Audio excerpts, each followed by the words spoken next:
കുളിരഴകു വിരിഞ്ഞൊരു വർണ്ണമഴ, തോരാത്ത മോഹമീ മഴ, ഗന്ധർവഗാനമീ മഴ, ആദ്യാനുരാഗരാമഴ.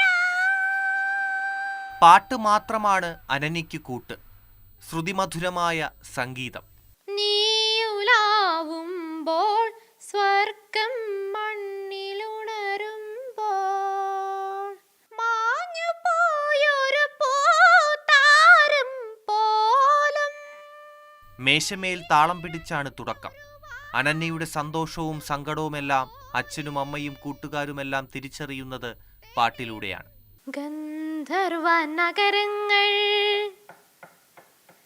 അലങ്കരിക്കാൻ പോകും ഇന്ദുകലേ സഖി ഇന്ദുകലേ, നിൻ തേരോടും വീതിയിലുണ്ടൊരു വർണ്ണകുടീരും ഏകാന്ത വർണ്ണകുടീരം. 2.5 വയസ്സിലാണ് മോൾക്ക് ഓട്ടിസം കൺഫേം ചെയ്തത്. അപ്പം അന്ന് മുതൽ നമ്മൾ ഇതെന്താണ് ചെയ്യേണ്ടത് എന്നൊക്കെയുള്ള വിഷമത്തിലായിരുന്നു. അങ്ങനെ നമുക്ക് കൊടുക്കാവുന്ന തെറാപ്പീസൊക്കെ ഞങ്ങൾ കൊടുത്തു നോക്കി. ആദ്യമായിട്ട് വേണ്ടത് നമ്മളിത് അക്സെപ്റ്റ് ചെയ്യുന്നുള്ളതാണ്. ഓട്ടിസം, എൻ്റെ കുട്ടിക്ക് ഓട്ടിസമാണ് അല്ലെങ്കിൽ എന്നുള്ള കാര്യം നമ്മൾ അക്സെപ്റ്റ് ചെയ്യുക.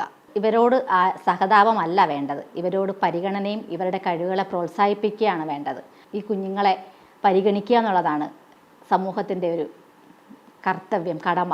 വൃന്ദാവനത്തിൻ്റെ സൗന്ദര്യസാരമേ വൃന്ദാവന. ജീവിതത്തിൽ ഈ മാതാപിതാക്കൾ നേരിട്ട ചോദ്യങ്ങൾക്ക് മകൾ തന്നെ മറുപടിയാകുന്നതിലുള്ള അഭിമാനത്തിലാണ് ഈ കുടുംബം. തുളസി വനമാലയിതാ, തുളസി മാലയിതാ വനമാലേ. ഡിസംബർ 3-നാണ് കേട്ടോ മോൾ അവാർഡ് വാങ്ങിക്കുന്നത്. അതിനുശേഷം ഞങ്ങളെ ജനുവരി 26-ന് ഞങ്ങൾ പ്രത്യേകം ഗസ്റ്റായിട്ട് രാഷ്ട്രപതി ഭവനിലേക്ക് ക്ഷണിച്ചു. ഇവിടെ എല്ലാം ഞങ്ങളെ കൊണ്ടുപോകുന്ന അനന്യയാണ്. അനന്യയുടെ ഒരു കഴിവാണ് ഞങ്ങളവിടെ എത്തിക്കുന്നത്. അല്ലാണ്ട് ഞങ്ങളുടെ എന്തെങ്കിലും ഞങ്ങളുടെ ഒട്ടും നമുക്ക് പ്രാധാന്യം അറിയിക്കാത്തൊരു സാധാരണ ആൾക്കാരാണ് ഞങ്ങളെല്ലാവരും. സംഗീതത്തിലൂടെ ഓട്ടിസത്തെ മറികടക്കുന്ന അനന്യ നൽകുന്നത് പുതിയ പ്രതീക്ഷയാണ്. ഈ ഓട്ടിസം ദിനത്തിൽ വലിയ സന്ദേശമാണ്.